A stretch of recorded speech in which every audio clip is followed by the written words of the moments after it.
বাংলাদেশের ঐতিহ্যবাহী জেলা গাইবান্ধা গোবিন্দগঞ্জ থানার অন্তর্গত নাসিরাবাদ যুব সমাজের উদ্যোগে তাফসীরুল কোরআন মাহফিলের স্বনামধন্য সভাপতি সূরা নমলের 50 নম্বর আয়াতে আল্লাহ জানিয়েছেন ওয়া মাকারু মাকারাউ ওয়া মাকারনা মাকারাউ ওয়া হুম লা ইয়াশউরুন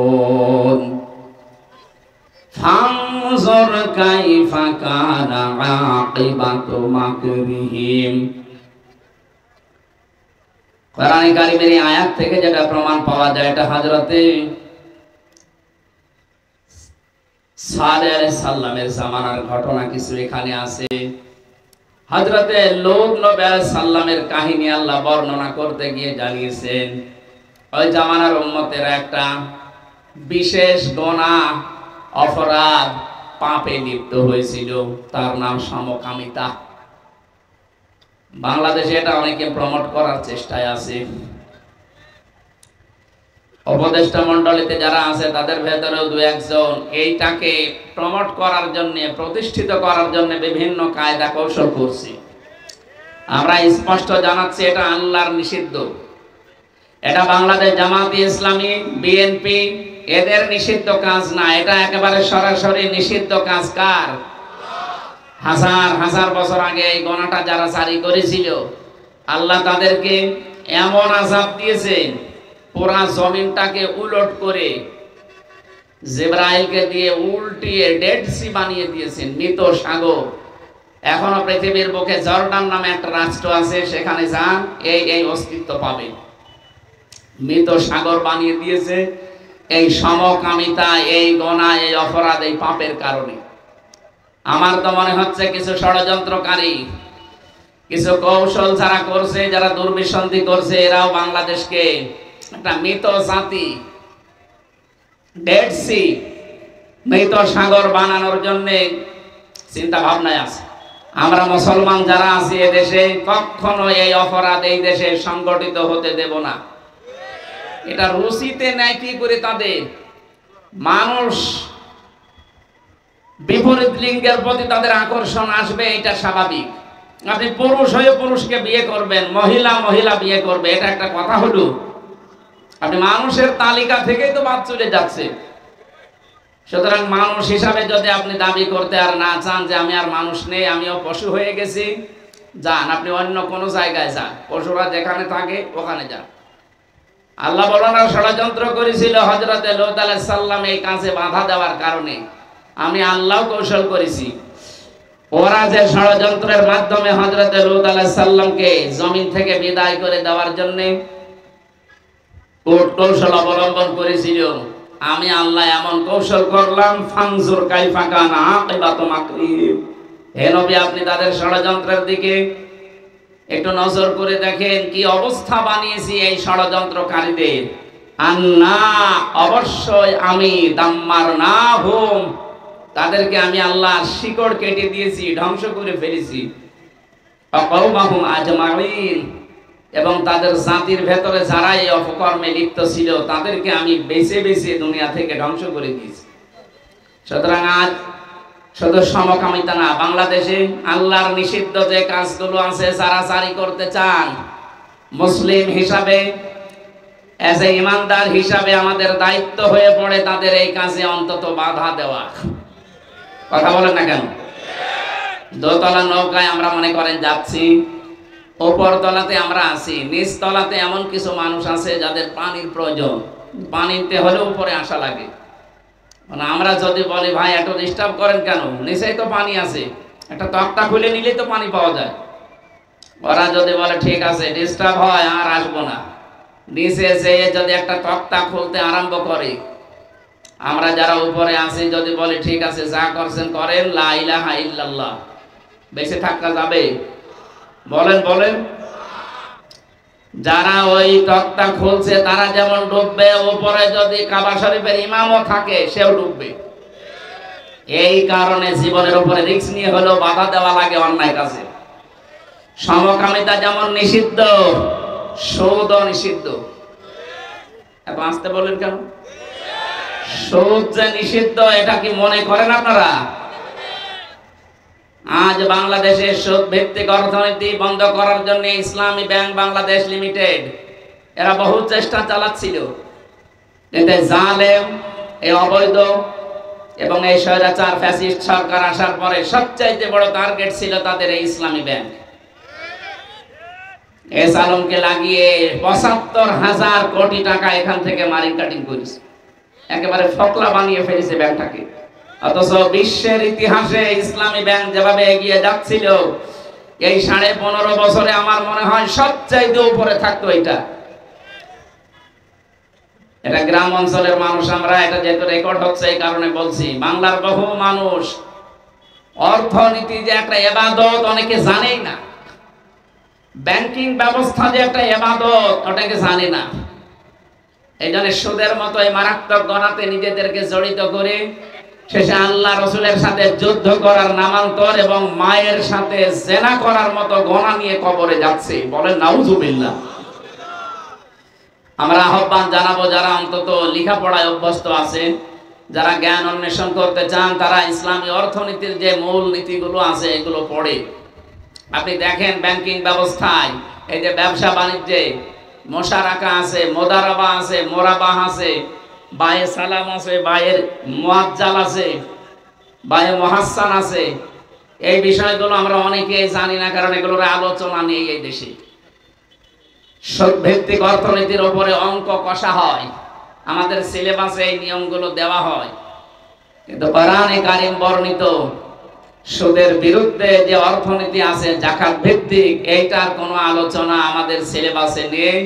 এজন্য অধিকাংশ শিক্ষিত মানুষ, এমনকি আলেম সমাজ হয়ে এ বিষয়ে আমরা সচেতন না।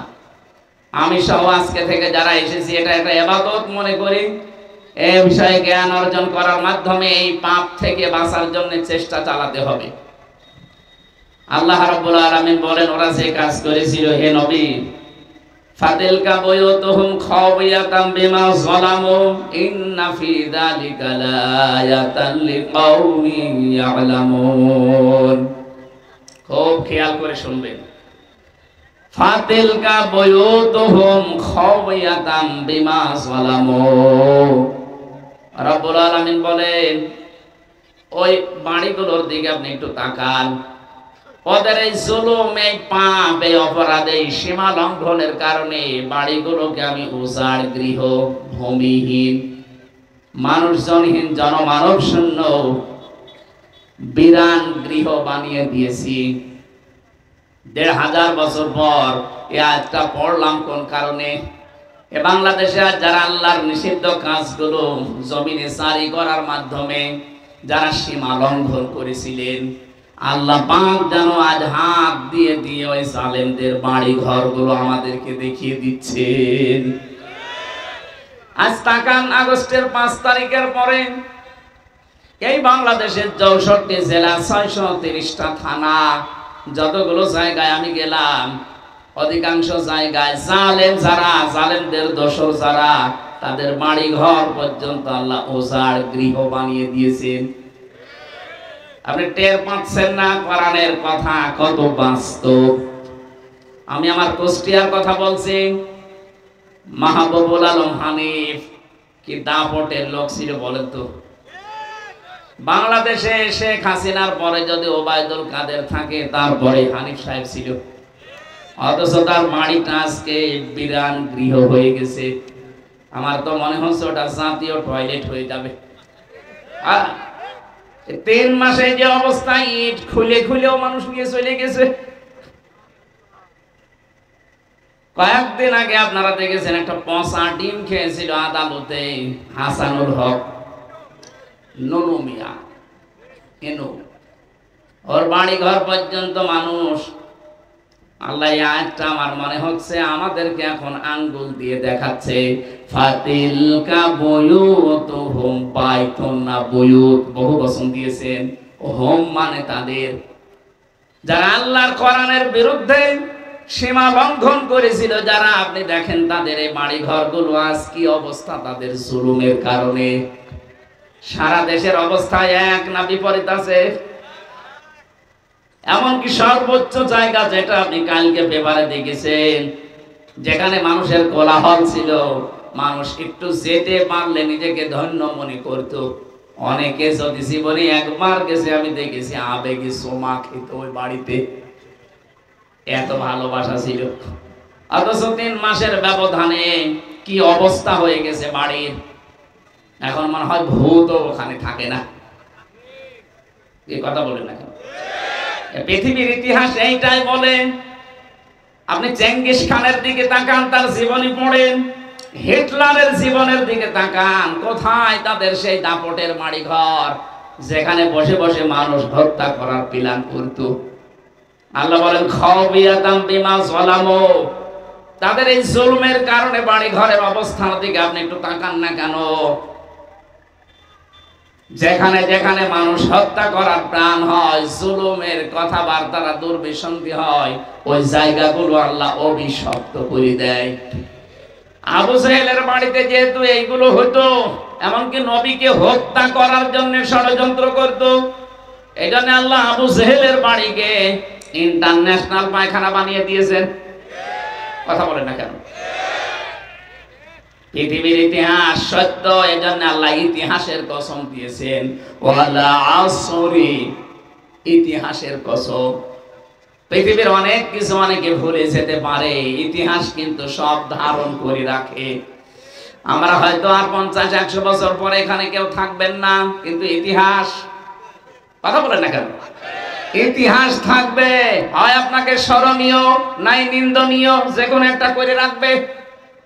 আবু জাহেলের মতো এত বড় দাপটওয়ালা মানুষকে যদি আল্লাহ ঘৃণিত নিন্দিত তার বাড়ি পর্যন্ত টয়লেট বানিয়ে দিতে পারে, আজ যারা পৃথিবীতে দুর্বিসন্ধি করছেন ইসলামের বিরুদ্ধে, যারা জুলুম করছেন, যারা মানবতার বিরুদ্ধে অবস্থান নিয়েছেন, আপনি বিশ্বাস করে নিতে পারেন হয়তো এখন হয় কেউ ইতিহাস ভয়ে লিখছে না, কিন্তু সময় আসবে ইতিহাসও লেখা হবে।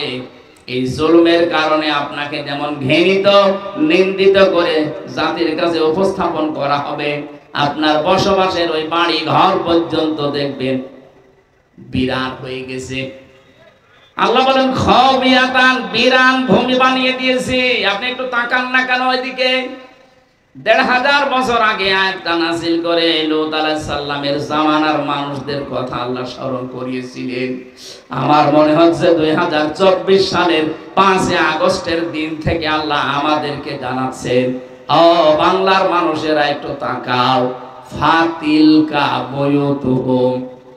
আল্লাহ যদি বাইতুন দিতেন তাহলে বাংলাদেশে শুধু একজন জালেমের বাড়ি ধ্বংস হয়ে যেত। আল্লাহ বুয়ুত দিয়েছেন, হুম দিয়েছেন। যত জালেম বাংলাদেশে ছিল, যত জালেমের সহযোগে ছিল, ডাইরেক্ট ইনডাইরেক্ট, এদের একটারও বাড়ি ঘর আপনি দেখতে পাবেন না। সব বিরান হয়ে গেছে, ওজাড় গৃহ হয়ে গেছে। আপনি তাকালেই বুঝবেন কোনোদিন মনে হয় এখানে মানুষই বাস করেনি। দিনাজপুরের একজন দাপটওয়ালা নেতা ছিল, আমি নাম নিলাম না, তার বাবার নামে মেডিকেল কলেজ পর্যন্ত বানিয়েছিল। তার বাড়িতে সেদিন গিয়েছিলাম, কি অবস্থা! আমার মনে হয় কুকুরকেও যদি ওখানে কেউ থাকতে দেয়, কুকুরও বলবে আমার ভয় লাগছে। অথচ কয়েকদিন আগে কি দাপটওয়ালা জায়গা ছিল ওইটা, ওখানে পাহারা দেওয়ার জন্য 10 জন পুলিশ 24 ঘন্টা ডিউটিতে ছিল। সেখানে আজ পাহারা দিচ্ছে কুকুরও না। এরপরও কি আপনার শিক্ষা আসে না দুনিয়ায়? এই জন্য আমরা যেন আল্লাহর নিষিদ্ধ কোন কাজ যেগুলো সীমা লঙ্ঘন করে ওই জালেমদের পরিণতি আমাদের আবার না হয়ে যায়। কথা বলে ঠিক। এরপরের আয়াতে আল্লাহ দিয়েছেন, ওয়ান জাইনাল্লাযীনা আমানু ওয়া কানু ইয়াত্তাকুন। আর আমি নিজে বাঁচিয়ে দিয়েছি, আমি নিজে তাদেরকে উদ্ধার করেছি, তাদেরকে যারা ঈমান এনেছিল আর যারা দুনিয়াতে তাকওয়া অবলম্বন করে চলেছিল। তাকওয়া অবলম্বন করার ঈমান আনা কি? আমরা আজকের তেলাওয়াতকৃত আয়াত থেকে তাফসীর আকারে ওইগুলো মিলাবো ইনশাআল্লাহ। জোরে বলেন ইনশাআল্লাহ। সুতরাং যাদের ঈমান থাকবে, যুগে যুগে যাদের ভেতরে তাকওয়া থাকবে, তাকওয়ার ব্যাখ্যা জন্মের পরে অনেক শুনেছেন, ওই মানধাত আমলের ব্যাখ্যা বাদ দেওয়া লাগবে। এখন আধুনিক যুগে বাস্তবতার সাথে মিলিয়ে তাকওয়ার ব্যাখ্যা আমাদের জীবনে নিয়ে আসা লাগবে। তাকওয়া মানে যোগ্য। তাকওয়া মানে কি? আজ আমাদের এই তাকওয়াটা বাংলাদেশে নেই। আমরা যোগ্যতায় মাপকাঠিতে ওই পর্যন্ত যেতে পারি না। এই জন্য আল্লাহ আমাদের হাতে জমিনটা তুলে দেয় না। এই জন্য যে মানুষগুলো ঈমান চায় আছে, আমাদের ঈমানকে নির্ভেজাল করা লাগবে, শিরিক এবং জুলুম মুক্ত করা লাগবে। পাশাপাশি আমাদের যোগ্যতা অর্জন করে ওই জায়গাগুলোতে জানান দেওয়া লাগবে যে না আমরা পারি।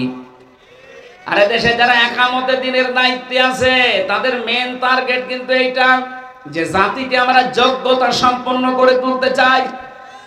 যদিও জালেমদের কারণে 15.5 বছরে জাতি চেষ্টা চালিয়েছে, কিন্তু ওই জায়গা পর্যন্ত জালেমরা আমাদের যেতে দেয়নি। আমরা যোগ্যতা সম্পন্ন ডাক্তার বানাতে চেয়েছিলাম, যোগ্যতা সম্পন্ন ব্যারিস্টার বানাতে চেয়েছিলাম, যোগ্যতা সম্পন্ন বিচারক বানাতে চেয়েছিলাম, যোগ্যতা সম্পন্ন প্রশাসনের লোক বানাতে চেয়েছিলাম, যোগ্যতা সম্পন্ন বিশ্ববিদ্যালয়ের শিক্ষক বানাতে চেয়েছিলাম। 15.5 বছরে এমন কোণঠাসা অবস্থায় আমাদেরকে রেখেছে, ওই জায়গা পর্যন্ত যাওয়ার আগে চেয়ার কেড়ে নিয়েছে। কথা বলে ঠিক কি?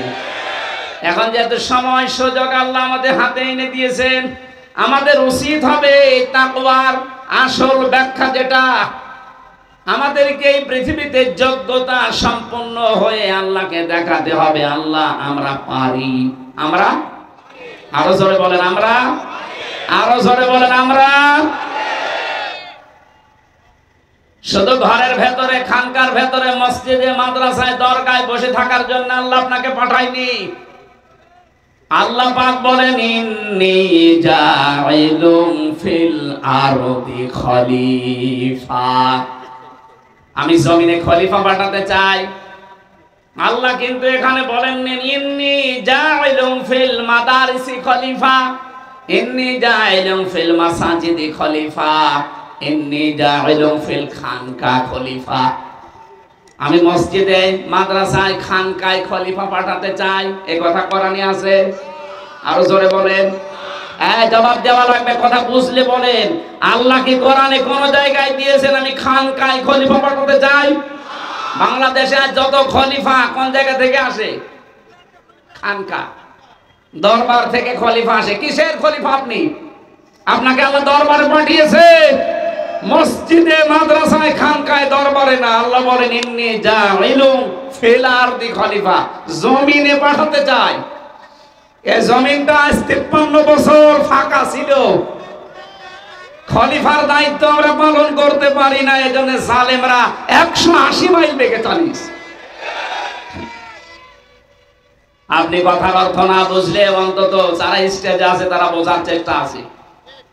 আজ আমরা খেলাফতের দায়িত্ব পালন করা ভুলে গেছি। আজ খলিফা কাদেরকে বলা হয়? যারা জামা কাপড় সেলাই করে, ওরা খলিফা। কথা বলেন না কেন? এমনকি কুষ্টিয়া এলাকায় যে মানুষগুলো চুল কেটে দেয় তাদেরকেও খলিফা বলে। এলাকায় আছে কিনা জানি না।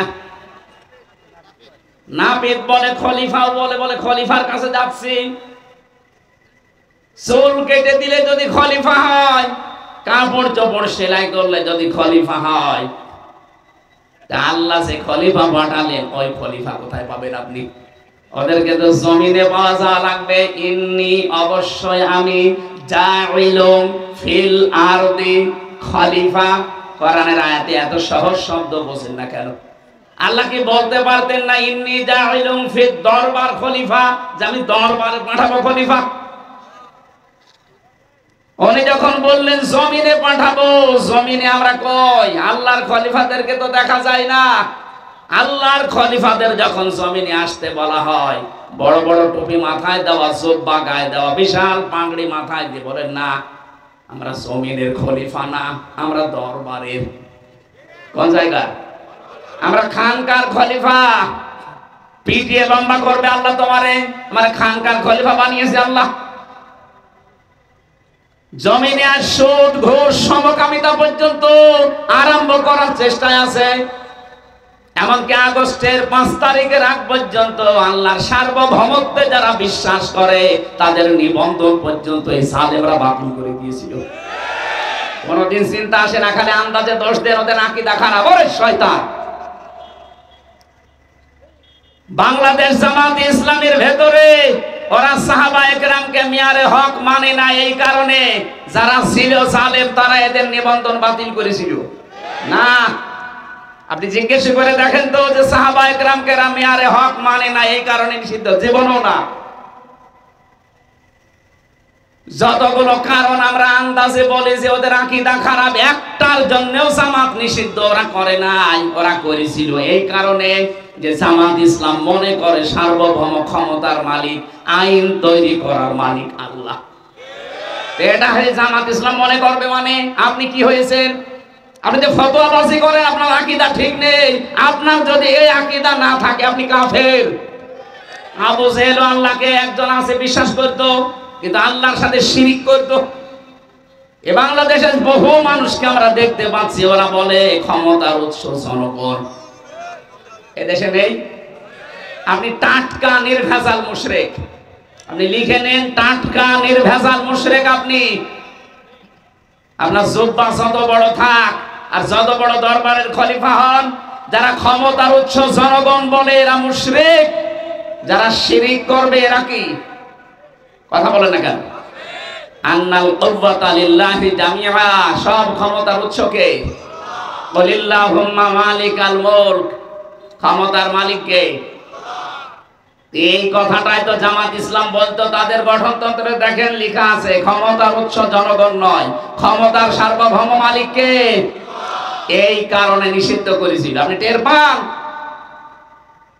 আপনি আছেন ফতোয়াবাজি নিয়ে, যেদিন আপনাকেও ধরবে সেদিন ফতোয়াবাজি করার মতো আর জায়গা পাবেন না। এজন্য সময় এখনো আছে, নিজেকে সংশোধন করে। একটা মাসলুমের উপরে আন্দাজে বিনা কারণে একটা দোষ চাপিয়ে তাদেরকে জাতির সামনে কালার করেন, আপনার লজ্জা করে না? এটা রেকর্ড হচ্ছে, এই কারণে বলছি সারা দেশে ছড়াবে এটা। বহু নামধারী মুনাফিক এই দেশে এখনো চেষ্টা চালিয়ে যাচ্ছে বাতিলের টাকা খেয়ে এই মাসলুমদেরকে আরো মাসলুম করার জন্য। এরা তো এমনিতেই মাসলুম। আপনি দেখতে পারেন না এই 5 তারিখে 2024 সালের 5 আগস্টের পর থেকে 3 মাস হয়ে গেল, একটা চাঁদাবাজির মামলা এদের নামে আছে, টেন্ডারবাজির মামলা আছে, ধর্ষণের মামলা আছে। যাদের নামে আছে তাদের তো কিছু বলতে পারেন, তারা আপনার বন্ধ হয়ে যায়। 15.5 বছর এত জুলুম শিকার করে বড় যারা টিকে আছে, আল্লাহর ওলি দেখার জন্য আপনি চলে যাচ্ছেন সে চট্টগ্রামে, সিলেটে, বরিশালে। কিসের আল্লাহর ওলি দেখতে যান? বাংলাদেশে আল্লাহর ওলি ওই মানুষগুলো যারা ইমানের উপরে টিকে থাকার জন্য জীবন পর্যন্ত দিয়েছে, পিছপা হয়নি। ও আল্লাহর ওলি খুঁজেই পায় না, মনে করে বিশাল জব্বা গায়ে দিলে, আমার মতো পাগড়ি মাথায় দিলে আল্লাহর ওলি হয়ে গেছে। সাফ সাফ কথা বলছি, এর চাইতে পরিষ্কার কথা আমার আর জানা নেই। যারা আল্লাহকে ক্ষমতার উৎস মানেন না, আল্লাহর সার্বভৌমত্ব মানেন না, আপনি যত বড় আল্লাহর ওলি দাবি করেন, আপনি শিরিক করছেন, আপনি মুশরিক। এক্ষুনি আপনার চিন্তা ভাবনা, বিশ্বাস, আপনার আকীদা এক্ষুনি পাল্টাতে হবে, নয়তো আপনি মাহফিল থেকে চলে যান, আপনার দরকার নেই। আপনি বেকার সময় নষ্ট করছেন। এক কথায় বলছি, আল্লাহ যেটা পারে ওইটা অন্য কেউ পারে, এই বিশ্বাস করার নাম শিরিক। আর শিরিক যারা করে তারা মুশরিক। এর চাইতে আর কে ক্লাস নেওয়া যায় বলেন? আল্লাহ যেটা পারে ওইটা অন্য কেউ পারে, এই বিশ্বাস করার নাম শিরিক। যারা করে তারা ছেলে মেয়ে দিতে পারে একচ্ছত্র ভাবে কে? মা বাবা তো কত বিছানায় থাকে দেখি, কই তাদের তো ছেলে মেয়ে হয় না। আপনার মা বাবা বিছানায় ছিল, ছেলে মেয়ে হয়েছে, এটা কি মা বাবা নাকি আল্লাহ দিয়েছে? কারণ মা বাবার কোনো ক্ষমতা নেই, দেওয়ার মালিক কে? সুতরাং আল্লাহ যেটা পারে এটা অন্য কেউ পারে। বহু মানুষ বিশ্বাস করে না আমার বাবাও দিতে পারে, আমার বাবা হোক, এ তাবিজেও কাজ হতে পারে। এরকম বিশ্বাস যারা করে তারা শিরিক করে। আর শিরিক যারা করে তারা কি? আমি আর এর চাইতে কিভাবে বোঝালে আপনি বুঝবেন বলেন তো? একটা একটা করে 5-6টা বলছি, মিলান দেখেন মেলে কিনা। সন্তানের এটা যেমন বুঝলেন, রোগ দেওয়ার মালিককে, এটা সুস্থ করার মালিককে। কেউ যদি মনে করে না আমার ঔষধ না হলে আমি সুস্থ জীবনও হব না, সে শিরিক করল। পয়দা মারিদতু ফাহুয়া ইয়াশফিন। আমাদের জাতির পিতা যিনি, হযরত ইব্রাহিম নবী বলতেন, আমি যখন অসুস্থ হই আমাকে সুস্থতা দান করেন কে? আরো জোরে বলেন। আমি ভোট চাই আল্লাহর জন্য। আপনার এই রায়টা যেন এমন জায়গায় দেন যেখানে গেলে আপনি মরে গেলেও সওয়াব পান। আপনি এমন জায়গায় রায় দিয়ে যাবেন যার কারণে কবরে যাওয়ার পরও জাহান্নামের আগুন জ্বলবে না। আমি এটা হতে দেব না। আমি চাই আপনি এমন জায়গায় রায় দেবেন, এই রায়ের কারণে কিয়ামত পর্যন্ত সওয়াব পেতেই থাকবে। এটা যদি রাজনীতি হয়, হ্যাঁ এটাই আমার রাজনীতি। কোরআনে কারিমের কথা বলার জন্য আমাদের অভিভাবক যারা সর্বোচ্চ দায়িত্বশীল বলেছে তাফসীর মাহফিলে কোরআন দিয়ে কথা বলবেন। তে কোরআনের কথা শুধু নামাজের আছে, রোজার আছে কেন? রাসূলুল্লাহ জীবনে 10 বছর উনি প্রেসিডেন্ট ছিলেন, এটা কোরআনের কথা না? এটা হাদিসের কথা না? তে আপনাকে এই যে আব্দুর রহিম সরকার সাহেব তো এইটাই বোঝাচ্ছিলেন যে শুধু নামাজ পড়বো, রোজা রাখবো, খানকায় আমি বসে জিকির করবো। কেন? সংসদে শয়তান যাবে, ওখানে যে আল্লাহর আইনগুলো ওখানে কায়েম করা লাগবে না? ওনার কথা সামারাইজ তো এইটাই। আমি এই কথাটার ব্যাখ্যা এতক্ষণ করছি। আমাদের শুধু মসজিদে, খানকায়, মাদ্রাসায়, দরবার নিয়ে না, আমরা জমিনে এসেছি। আর জমিন যদি মসজিদ হয়, জমিন সংসদ। সংসদ কি জমিনের বাইরে? ওখানে যাবে কি শয়তান? আপনাকে যাওয়া লাগবে না। এটা যদি ইবাদত কেউ মনে না করে, তার ঈমানের ঘাটতি আছে। কেউ যদি মনে করে এটা দুনিয়ার কাজ, দুনিয়ার কাজ মানে দুনিয়ার কাজ বলে কিচ্ছু নেই। যা করবেন এইটা দিয়ে আপনার আখিরাত তৈরি হবে, হয় জান্নাত না জাহান্নাম। এমনকি কেউ যদি টয়লেটেও যায়, এইটা দিয়েও তার আখিরাত তৈরি হয়। এই যে ঠিক বললেন, আন্দাজে না বুঝে? বুঝে বলেছে? হ্যাঁ আলহামদুলিল্লাহ। যে বলেছেন ঠিক, হ্যাঁ ও বুঝে বলিস। আমি 8-10 মিনিট টয়লেটে থাকি, বাম পা দিয়ে প্রবেশ করে দোয়া পড়লাম, ডান পা দিয়ে বের হওয়ার সময় দোয়া পড়লাম। যতক্ষণ আছি পুরাটাই আমার ইবাদত। একটা টয়লেট করা যদি 8-10 মিনিট ইবাদত হয়, এই জমিন আল্লাহর নবী 10টা বছর দিয়ে কোরআন দিয়ে চালিয়েছিলেন। এইটা ইবাদত মানেন না, এটা রাজনীতি মনে করেন। আপনি কি? আমার মনে হয় 1500 বছর আর পার হয়ে গেছে। এখন যদি নবীজি আসতেন, আপনি নবীকেও বলতেন নবী মনে হয় ওই দলে, এটা বলতেন না? বাংলাদেশের বিভিন্ন জায়গায় এই নামধারী জালেম তো বিদায় নিয়েছে, কিছু মুনাফিক এরা এই কথা বলতে চাচ্ছে যে আমাদের পক্ষে কথা বলে না, শুধু এই দিকে টেনে বলে। আরে ভাই, আমি আপনাকে চিনি, আর আপনার পক্ষে কথা বলার মতো কোনো কথা তো কোরআনে নেই। কারণ আপনি চাঁদাবাজি করেন, আপনি টেন্ডারবাজি করেন, আপনি মানুষকে আন্দাজে মিথ্যা মামলা দিয়ে ধরিয়ে দেন, বিনা কারণে একজনের মাথায় লাঠি মারেন। আপনার পক্ষে আমি আয়াত পাবো কোথায়? যারা এই 3 মাসে টেন্ডারবাজি করে নাই, চাঁদাবাজি করে নাই, যারা মানুষকে আরো সাহায্য করেছে, তাদের পক্ষে তো কোরআনের আয়াত আছে না নেই? বলতে গেলে তো সেগুলোই আসবে। আপনার পক্ষে নেই, তাই আমি বলতে পারি না। আপনি নতুন কোরআন এনে দেন, আমি সেখান থেকে ব্যাখ্যা করছি। তাছাড়া এই কোরআনে আপনার পক্ষে যাওয়ার মতো কোনো কথা নেই। কারণ আপনি মানুষের তৈরি করা আইন কায়েম করতে চান। মানুষের তৈরি করা আইন যারা প্রতিষ্ঠা করতে চায়, তাদের পক্ষে কোনো আয়াত কোরআনে আছে? কাদের পক্ষে আছে? যারা আল্লাহর আইন, আল্লাহর খলিফা হয়ে জমিনে কায়েম করতে চায়। কথা বলেন না কেন? আর এটা করতে গেলে ঝামেলা আসবে, আর এই ঝামেলা মাথায় নিয়েই কবর পর্যন্ত যাওয়া লাগবে। আর এই সমস্ত সিদ্ধান্ত নিয়ে এই লোকটা এসেছে। আপনি তাকান না কেন এই লোকটার দিকে? এনাকে আল্লাহ যে সম্পদ দিয়েছে, ওনার যে প্রভাব প্রতিপত্তি, এই রক্ত পিচ্ছিল রাস্তায় না এসে যদি কোনো দরবারে বসে জিকির করতো, জীবনটা কেটে চলে যেত না? না আতঙ্কে থাকা লাগে এখন। কোন কারণে? নিজের কারণে, আল্লাহর বিধানের কারণে। আমারও আল্লাহ যা দিয়েছে, আমার বাবার যা আছে, আমি যদি মরণ পর্যন্ত শুধু জিকির করি, আমার কোনো অসুবিধা নেই। কোন কারণে রক্ত পিচ্ছিল পথে আসা লাগবে আমার? কারণ আমি নামাজকে যেমন ইবাদত মনে করি, রমজানের রোজাকে যেভাবে ইবাদত মনে করি, এই জমিনে আল্লাহর বিধান কায়েম করা লাগবে, এইটাও ইবাদত মনে করি। নামাজ পড়তে গেলে যদি বাধা দেন আপনার খবর আছে? কথা বলেন না কেন? আমি নামাজ পড়তে গেলে যদি আপনি বাধা দেন আপনার খবর আছে না? আমি না, যে কেউ নামাজে বাধা যেই দেবে তার খবর আছে না নেই? রোজা রাখতে কেউ বাধা দিলে তার খবর আছে না নেই? হজ করতে যাব কেউ যদি বাধা দেয় তার খবর আছে না নেই? এ জমিনে দিন কায়েম করব যদি কেউ বাধা দেয় ঠিক নামাজের মতোই তার কি আছে? এই সহজ কথা না বুঝে শুধু উল্টা দিকে নিয়ে যা, আমার বিরুদ্ধে বল, আর তো চরিত্র আছে তোর পক্ষে বলা লাগবে। এরকম কড়া ভাষা বলার পরেও যদি কারো বিবেকের উপরে দাগ না কাটে, আমার মনে হয় ওর বিবেকের উপরে কুকুরে পোশাক করেছে।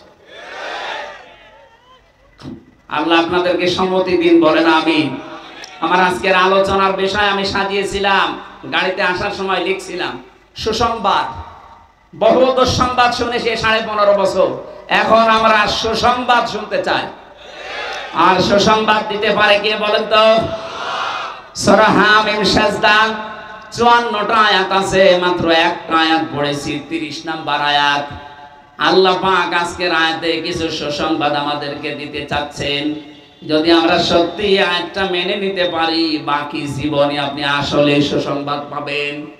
জবান খুলে কোরআনের আয়াতটা আগে পড়েন। আউযু বিল্লাহি মিনাশ শাইতানির রাজিম।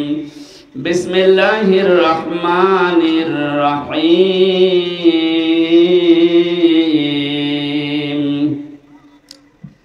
ইন্নাল্লাযীনা ক্বালু রাব্বুনাল্লাহু সুম্মা ইসতাকামু।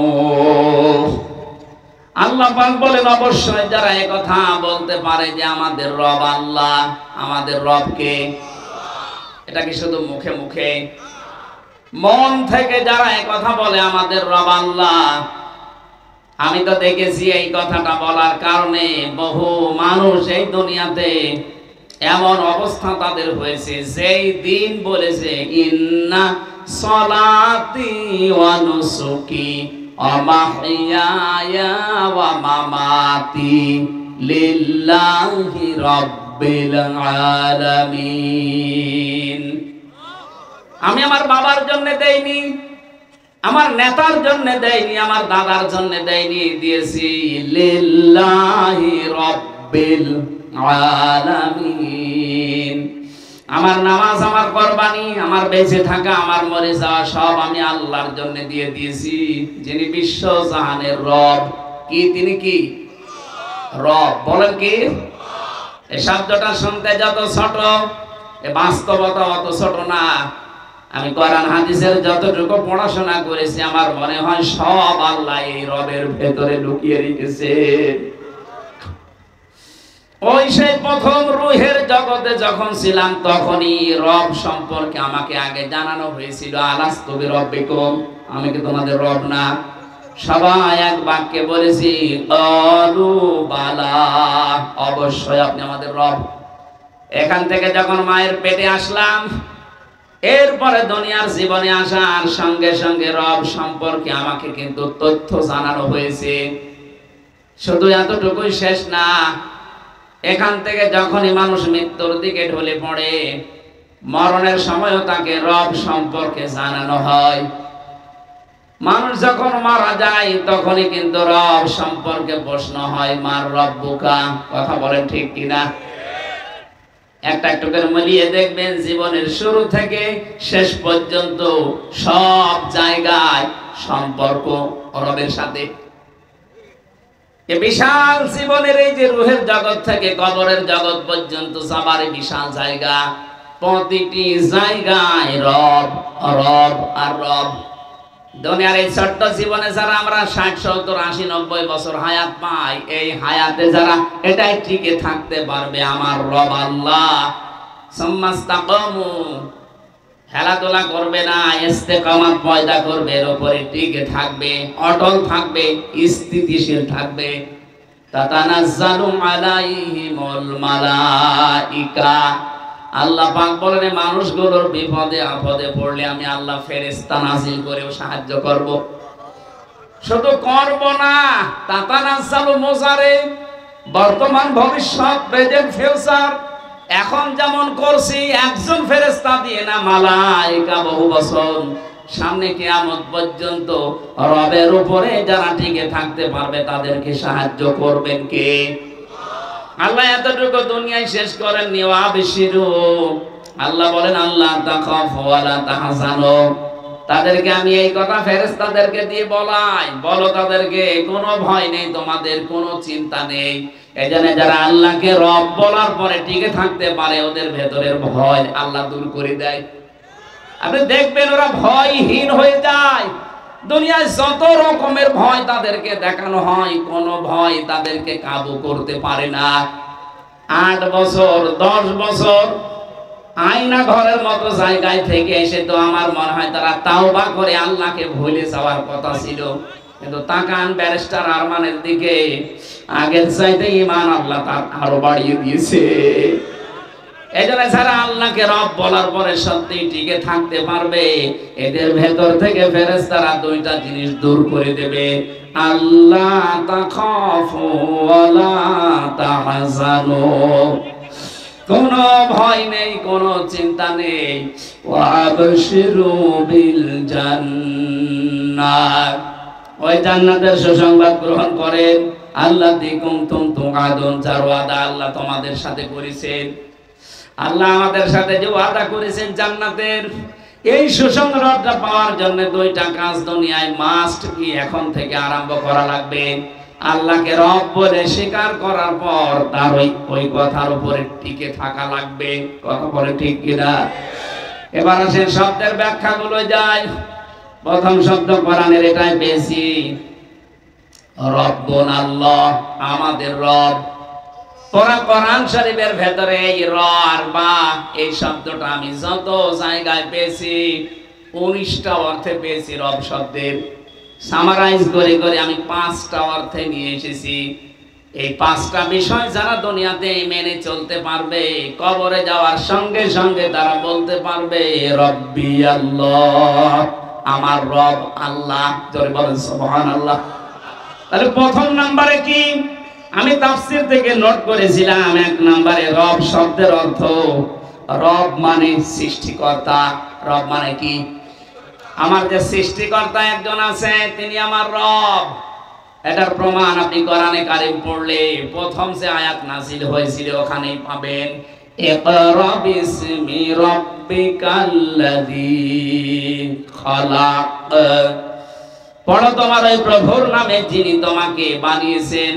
এখানে যিনি শব্দটা দিলেন সেখানে রব আছে, দেখবেন ইকরা বিসমি রাব্বিকাল্লাযী খালাক। আমাকে সৃষ্টি করেছে তার নাম কি? রব। বলেন বলেন, এই কথাটা আল্লাহ প্রথমে দিলেন কেন? মানুষ যদি এই শব্দ নিয়ে চিন্তা ভাবনা করে আমার রব আমাকে বানিয়েছে, কি দিয়ে বানিয়েছে একটু দেখি।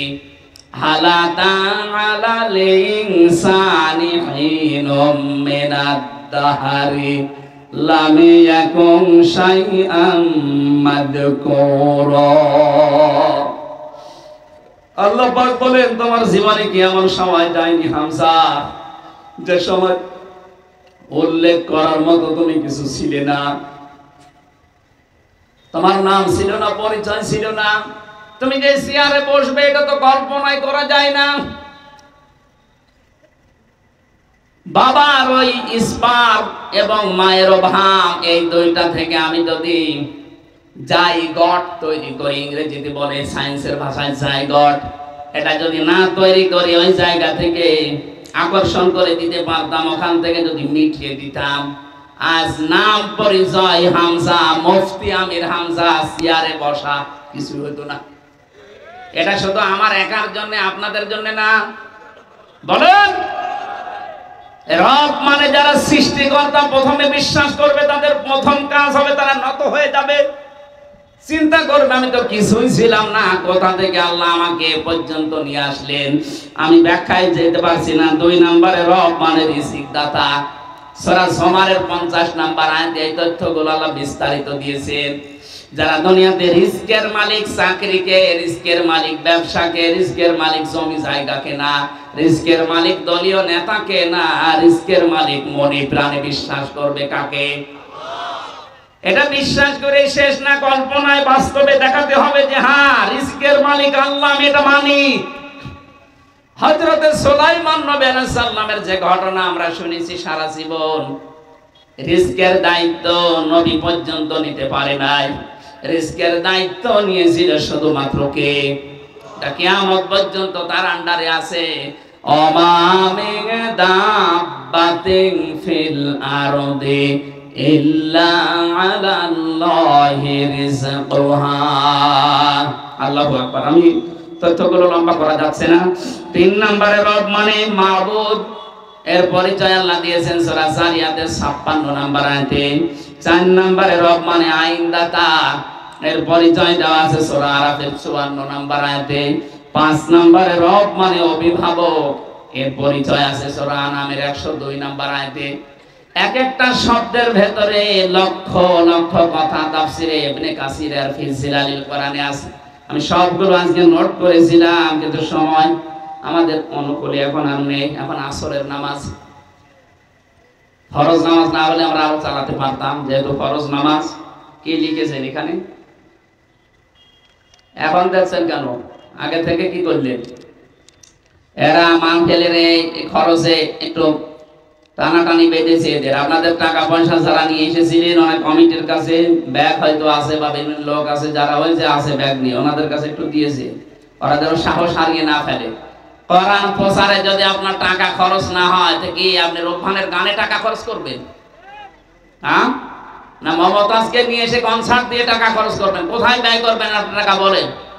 সুতরাং যারা এই যে যাচ্ছে, ওনাদেরকে সামর্থ্য অনুযায়ী যতটুকু পারা যায় অবশ্যই দিয়েছেন এবং দেবেন। আমার সময়টা কম হয়ে গেছে, আর একটু আগে যদি আসতে পারতাম বা উঠতে পারতাম ভালো হতো। আর আসরের নামাজ তো সামনে, সময় হয়ে গেছে আসরের নামাজের। আমরা বাকি কথা আজকে আর বলতে পারলাম না। এই গোবিন্দগঞ্জ বাজারে মাহফিল নেওয়া আছে স্যারে, কত তারিখে যেন? 27 তারিখে। 27 তারিখে আছে দিনের বেলা। ওখানে আমরা আসরের নামাজ আগে পড়ে নেব 3:30টায়, এরপর একেবারে মাগরিব পর্যন্ত চালাবো। নাসিরাবাদের দিকে শফিউলের বউ নাসিরাবাদ 2 বস্তা সিমেন্ট দিয়েছে, আল্লাহ কবুল করো। রিজাউলের বউ দিয়েছে 2 বস্তা। শাহজামাল 500 টাকা। ভাই এখন আর সময় নেই, আসরের নামাজ এখানে পড়ে যান। আমি মুসাফির, জোহর আসর আমরা একসাথে পড়েছি, আপনার তো মুসাফির না, এখানে পড়ে যান। আল্লাহুম্মা আমিন। লা ইলাহা ইল্লা আনতা সুবহানাকা ইন্নী কুনতু মিনাজ জালিমিন। রব্বুল আলামিন কোরআনের কথা বোঝার জন্য, শোনার জন্য এই মানুষগুলো চাতক পাখির মতো চেয়েছিল। কোরআনে কারীম শোনার জন্য যারা এত ব্যস্ত, এই মানুষগুলোকে খালি হাতে ফেরত দিও না। কোরআনের ইজ্জত এদেরকে হেদায়েত দিয়ে দাও। যে যুবকগুলো মাহফিলের আঞ্জাম দিয়েছে, আল্লাহ তাদের কবুল করো। আগামীতে এই কোরআনের অনুষ্ঠানটা প্রসারে প্রসারে আরো বিশাল আকারে কবুল করে নাও। যা কিছু বলেছি, যা কিছু শুনেছি, আল্লাহ সহজে বোঝার আমল করার সুযোগ দাও। রব বলে টিকে থাকার মতো ধৈর্য এবং ঈমান আমাদের দান করো। বারাকাল্লাহু লানা ওয়া লাকুম ফিল কোরআনিল আযীম। আলহামদুলিল্লাহি রাব্বিল আলামিন।